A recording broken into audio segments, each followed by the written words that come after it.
Dans 6 semaines, nous retournerons aux urnes pour désigner nos prochains maires. Merci de nous rejoindre pour cette nouvelle édition du 7-8 politique spécial municipal 2020. Comme chaque semaine, aujourd'hui, je reçois Olivier Afonso. Bonsoir. Bonsoir. Bienvenue sur ce plateau. Vous êtes tête de liste unie pour Voisin à Voisin le Bretonneux. Donc, je reviens sur la dernière élection qui était en 2015 et non pas en 2014, puisqu'il y a eu un recours déposé par l'un des candidats battus. Il avait obtenu gain de cause, l'ancien maire Alexis Biette. À ce moment-là, lors de la nouvelle élection qui avait été provoquée en 2015, il ne s'est pas présenté. Il y avait plusieurs listes de différentes tendances et quelquefois de tendances très similaires. Et vous n'aviez pas fait équipe à l'époque avec Thierry Gasteau. Vous étiez candidat, Thierry Gasteau ne l'était pas, et l'était aussi, mais pas avec vous. Qu'est-ce qui vous a réuni cette fois-ci, puisque vous serez ensemble? Alors, d'abord, on est ensemble et on le doit parce que Thierry Gasteau a considéré que j'étais le mieux placé cette année. Alors, je dis cette année parce qu'on a l'impression d'avoir des élections tout le temps à Voisin. Et je le remercie parce qu'en fait, il a joué la carte, je pense, du gagnant-gagnant. Il fallait clarifier l'offre politique à Voisin. On a été souvent habitué à avoir beaucoup de listes. Donc cette fois-ci, on a une liste claire et nette. C'est sur le cadre de vie. Ce qui nous a rapprochés, c'est le vote concernant le plan local d'habitat intercommunal, où Alexandra Rossetti nous a clairement indiqué qu'elle prévoyait plus de 1000 logements, enfin aux alentours de 1000 logements, pardon, c'est après qu'on a découvert qu'il y en avait plus, dans les 5 ans à venir. Et là, je pense qu'on a vraiment eu un déclic, c'est-à-dire que pour nous, l'intérêt de la ville passe avant nos intérêts personnels ou nos carrières, entre guillemets, politiques. Ça permet aussi de clarifier l'offre politique sur la liste, puisqu'on a après aussi la déclaration d'une troisième liste plus à gauche cette fois-ci, donc il devrait y avoir 3 listes sur Voisin le Bretonneux. Pour autant, expliquez-nous aujourd'hui ce qui vous différencie de la maire Alexandra Rossetti, UDI, qui elle siège au sein de la majorité de Saint-Quentin en Yvelines, avec des gens finalement du même bord politique que plus ou moins que vous. Qu'est-ce qui fait la différence entre votre candidature et celle d'Alexandra Rossetti par exemple? 19 ans de mandat, c'est la différence. C'est-à-dire que je suis élu depuis 5 ans. J'ai un regard plutôt neuf sur les affaires de la commune. Et c'est pour moi, à mon avis, une chance. Alexandra Rossetti, ça fait déjà 19 ans qu'elle est aux responsabilités. C'est pas 19 ans qu'elle est maire. Je le précise juste. Mais quand on est première adjointe de l'ancien maire, je pense qu'on a... Voilà, c'est pas rien d'être première adjointe. Donc elle a été aux responsabilités pendant 19 ans. Et en définitive, en tant que maire, le bilan est simple. Sur tous les sujets qui structurent notre vie locale, j'estime que le bilan est mauvais. Vous prenez la circulation, elle avait promis, et je dis bien promis parce que je m'en tiens aux faits, je suis très factuel. Elle avait promis le contournement de Voisin par le sud, elle a fait rêver les Vicinois pendant 5 ans, échec total. On a perdu 6 ans, c'est pas rien. Elle avait promis la réouverture du commerce de proximité à la Grande Île, il suffisait de les lire, résultat des courses, il y aura des logements. Probablement un centre médical, mais ce n'est pas encore acté. Il faudra soutenir ce projet, sinon je sens le 100% logement. Le cadre de vie s'est dégradé.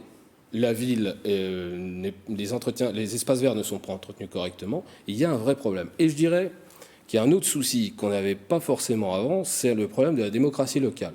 C'est-à-dire qu'il y a eu une gestion à la petite semaine, en catimini et dans l'entre-soi, qui a conduit souvent d'ailleurs à avoir des collectifs qui se sont créés parce qu'il y avait des décisions qui étaient imposées. Le cimetière, par exemple, les paddles, 350 000 € mis sur la table pour sans études au préalable, et encore je suis gentil, sans études au préalable. Voilà, si vous voulez, ce qui me différencie avec elle, c'est que je pense qu'un élu d'abord est un élu de proximité.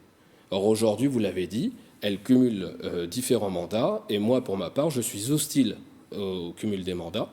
Et c'est bien pour ça que j'ai dit, je siégerai, bien évidemment, si je suis élu maire, je siégerai à la communauté d'agglomération. Aucune décision sera prise sans mon accord, c'est une évidence. Pour autant, je ne serai pas vice-président de la communauté d'agglomération. Je crois qu'un maire doit être investi pleinement dans sa commune. Et la dispersion des mandats, c'est... finalement, on est responsable de tout et de rien quand on cumule, quoi. Parlons de vos propositions. Vous avez évoqué ce bilan de la maire sortante, votre regard sur son bilan. Aujourd'hui, vous parliez des transports. On sait que c'est un problème aussi récurrent sur Voisin le Bretonneux. Quelles sont vos propositions concrètes pour le transport sur la commune? Pour moi, d'abord, effectivement, le problème majeur, c'est la circulation. C'est pour ça, d'ailleurs, c'est pour cela que nous avons commencé avec mon équipe et Thierry Gasteau par un document en évoquant différentes pistes de solutions. On ne s'est pas projeté sur une mandature, on a une vision à 15-20 ans. Donc on propose différentes solutions, pardon. Je ne vais pas revenir là parce que c'est technique, mais ce sont des projets qui, la plupart, existaient déjà et qu'on n'a pas eu la volonté je dirais, la volonté, le courage politique de les mettre en œuvre. Donc aujourd'hui, je propose, entre autres, des tunnels et fluidifier surtout les grands axes pour éviter d'avoir le passage dans nos quartiers. Donc j'invite les Vicinois qui veulent consulter les propositions à se joindre, à aller sur mon site internet, ils verront directement. Mais tout cela doit se faire, on doit avoir un projet global qui doit se faire à 15-20 ans. Or aujourd'hui, qu'est-ce qu'on constate? On a un problème de transport, c'est évident. Il va falloir en discuter avec la communauté d'agglomération de Saint-Quentin en Yvelines.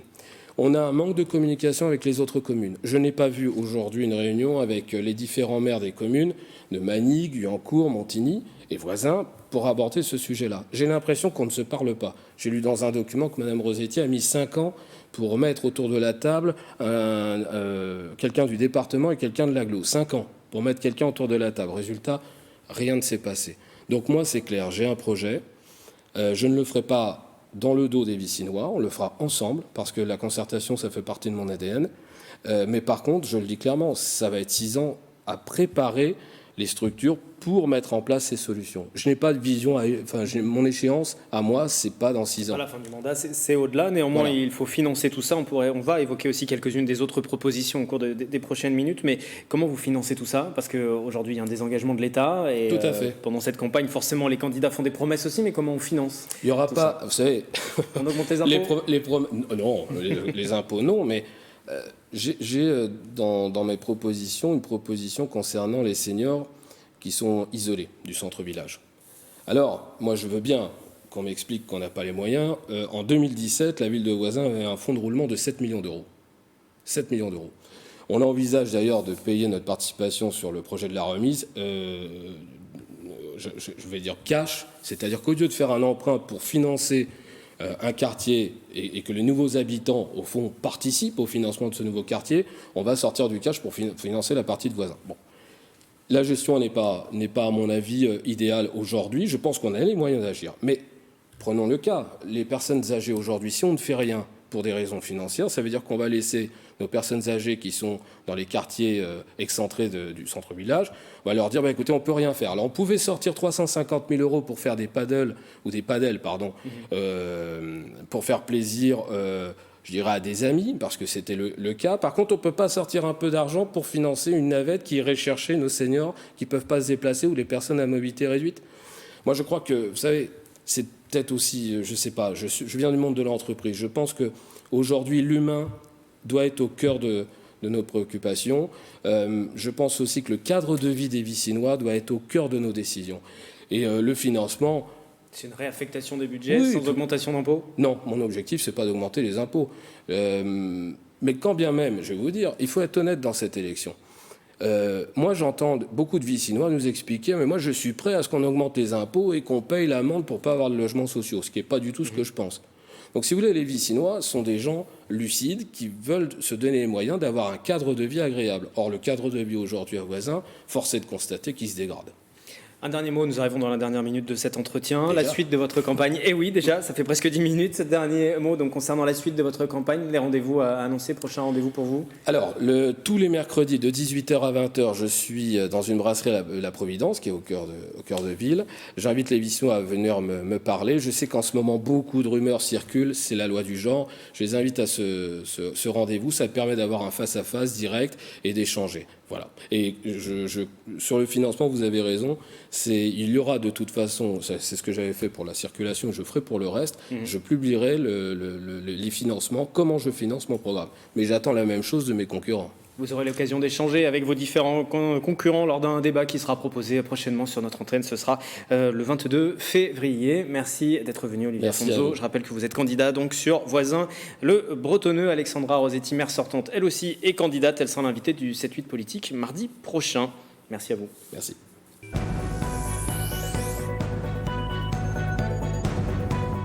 Nous quittons Voisin le Bretonneux pour Guyancourt à présent. Maire sortant, François Morton présente sa liste complète ce mardi soir aux habitants à la ferme de Bel-et-Bas. Il vient également de dévoiler ses propositions. Elles sont au nombre de 100, une centaine parmi lesquelles étendre les horaires de la police municipale la nuit ou encore à la mise en place de conseils d'usagers dans les structures municipales.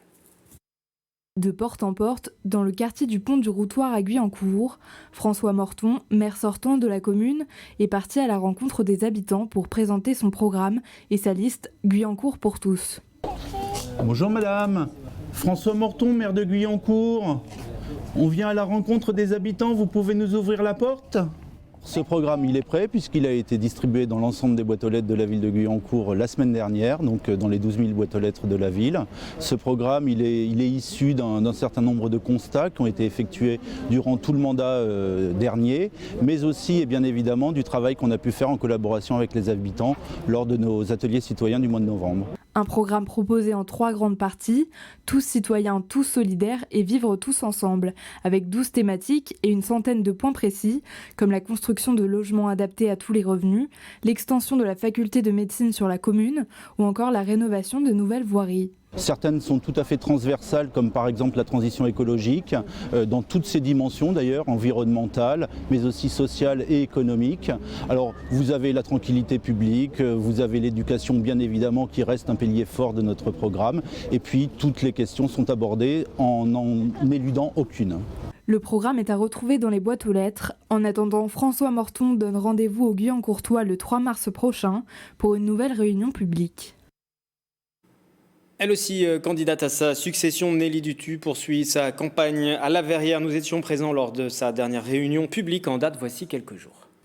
Une liste renouvelée avec des jeunes issus de l'ensemble des quartiers de la ville. Voilà les membres de l'équipe La Verrière en commun menée par Nelly Dutu, avec un projet politique social et écologique pour les habitants. En fait, je suis un peu des 3 quartiers. À la base, je suis vraiment originaire du Bois de l'Étang. J'y ai vécu 27 ans.